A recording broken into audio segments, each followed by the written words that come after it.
ভিডিওতে আমরা তৃতীয় শ্রেণী দ্বিতীয় পর্যায়ক্রমিক মূল্যায়নের গণিতের 2 নম্বর স্কুলের প্রশ্নের উত্তরগুলো আলোচনা করব। একে দিয়েছে সঠিক উত্তরটিতে টিক চিহ্ন দাও। পতে বলেছে এই ছবিটাতে কটা বাহুর সংখ্যা? 8টা। 1 2 3 4 5 6 7 8। খতে দিয়েছে এক জোড়া মানে দুটো, গতে 1 টাকা মানে 100 পয়সা, ঘতে 1 সপ্তাহ মানে 7 দিন, 13কে 2 দিয়ে ভাগ করলে ভাগশেষ থাকে 1, কারণ 13কে তুমি যদি 2 দিয়ে ভাগ করো 6 বার যাবে, 6 দুগুণে 12, তো বিয়োগ করলে 1 ভাগশেষ থাকবে।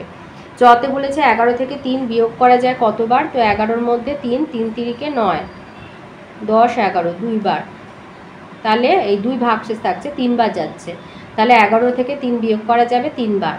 ছতে দিয়েছে 7টা 8-এর যোগফল, 7 আর 8 গুণ করে দেবে, যোগের সংক্ষিপ্ত রূপ যেহেতু গুণ, তাহলে 56 হবে। বর্গিঞ্জ 8 বার 5 ঘর লাফালে হবে 40। 2-এর কতে দিয়েছে ভাজক গুণ ভাগফল যোগ ভাগশেষ সমান হবে ভাজ্য। ক্ষয়ে দিয়েছে বাক্স দিয়ে দিয়েছিল ভাগ 9 সমান 4, তো এই দুটো যেটা ভাজ্য সমান ভাজক গুণ ভাগফল, তাই 9 আর 4 গুণ করে এখানে বসাবে 36। গতে 8 গুণ 2 সমান 16। 3-এর দাগে দিয়েছে দার্জিলিং থেকে 8 পেটি কমলা লেবু এসেছে, এক পেটিতে 64টা কমলা লেবু আছে, তাহলে মোট কতগুলি কমলা লেবু এসেছে?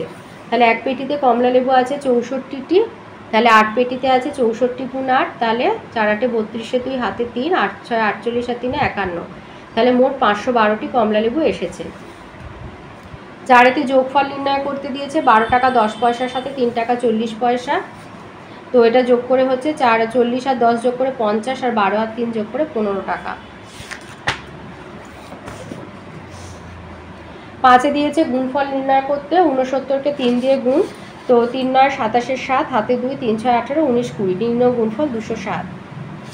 6-এতে দিয়েছে ভাগফল নির্ণয় করে ভাজ্য ভাজক ভাগফল আর ভাগশেষ দেখাতে বলেছে, তো 800কে 4 দিয়ে ভাগ করলে ভাগফল হবে 200, 2 4 দুগুণে 8 মিলে গেল, শূন্য নামলো, শূন্য বসিয়ে মিলিয়ে দিলে, আরেকটা শূন্য নামলো, শূন্য বসিয়ে মিলিয়ে দিলে, তাহলে ভাজ্য হচ্ছে 800, ভাজক 4, ভাগফল 200, ভাগশেষ কেউ নেই তাই 0।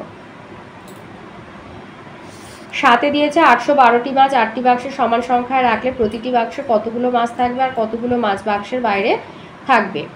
তাহলে 8টি বাক্সে মাছ আছে 812টি,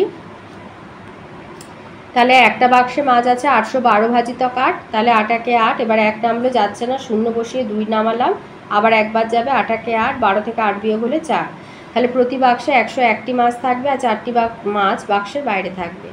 তো এই ছিল আজকের আমাদের তৃতীয় শ্রেণীর দ্বিতীয় পর্যায়ক্রমিক মূল্যায়নের গণিতের 2 নম্বর স্কুলের প্রশ্নের উত্তরগুলো।